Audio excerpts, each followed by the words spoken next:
Hi there, I'm Christine Dunbar from speechmodification.com, and this is my Smart American Accent training. In this video, we'll look at how to pronounce scythe, sight, and sight. So the word scythe has only one syllable, and the letter Y says the I diphthong. You can get more help for the I sound and all of the sounds of English in our Sounds of English course. What's important to know here is that when we're saying the I sound, we want to hold it longer and our tongue is gliding between two positions. So I start with my mouth more open, similar to how I say ah, but with the tongue a little more forward. Then I close and relax. I. You can try just saying the word I by itself and then adding your S to be sigh. That's the same as this word sigh. And then finally add your voiced TH sound, th, scythe, scythe. Now that's not always easy for people to put that th on the end. We also have that voiced th sound in words like breathe and seethe. Seethe and scythe are actually fairly similar, with seethe just having the E vowel instead of the I vowel. Let's come back to scythe in a moment and spend a little time on sight. That might help you with scythe once you can master sight. So let's look at how they're different.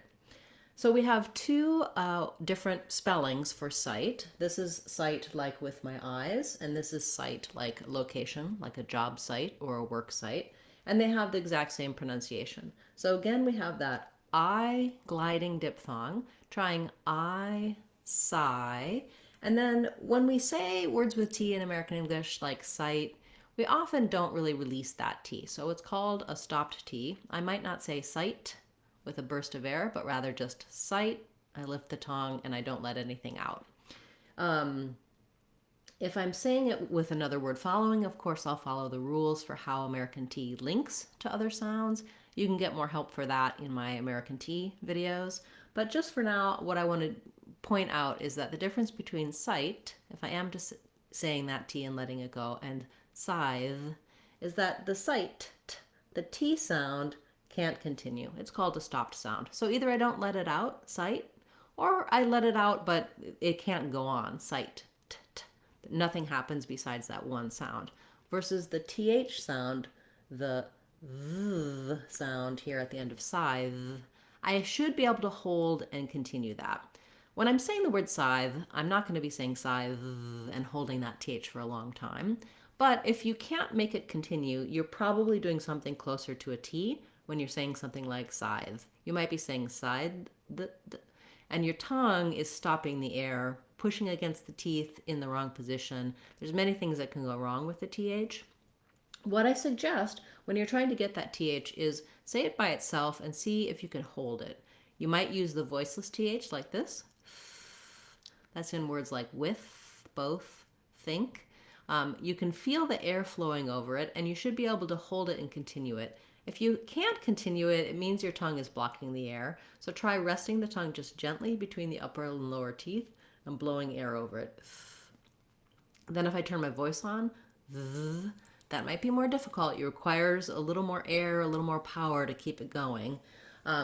Trying words like then, there, and putting your TH at the beginning to get that flowing TH.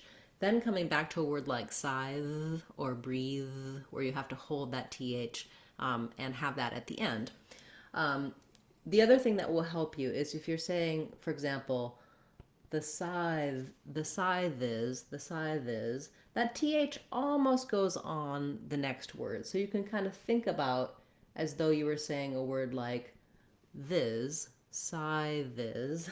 So scythes, for example. You might find it easier to do that voice TH in that context. So scythe, obviously you have probably figured out by now that the C is silent in scythe. SC is one of our examples of words that, letter combinations that can have two pronunciations. So it can be like sk, like in scare or scary, and it can be just the S sound where the C is silent, like in scythe or science or other words. So you can get more help for silent letters in our new series of shorts. We're going through the different letters of the alphabet and telling you about the sounds that they can make or not make. We're also doing a series of shorts for the different sounds of English and different letters that we can use to spell them. So check those out both on speechmodification.com and here on our YouTube channel. Okay, so sight, scythe. You may just want to practice the comparisons as well. That you feel the ending sound of sight, that we end and stop that sound, versus scythe can continue and be held. Okay, I think that's all I can think of to say about sight, and scythe.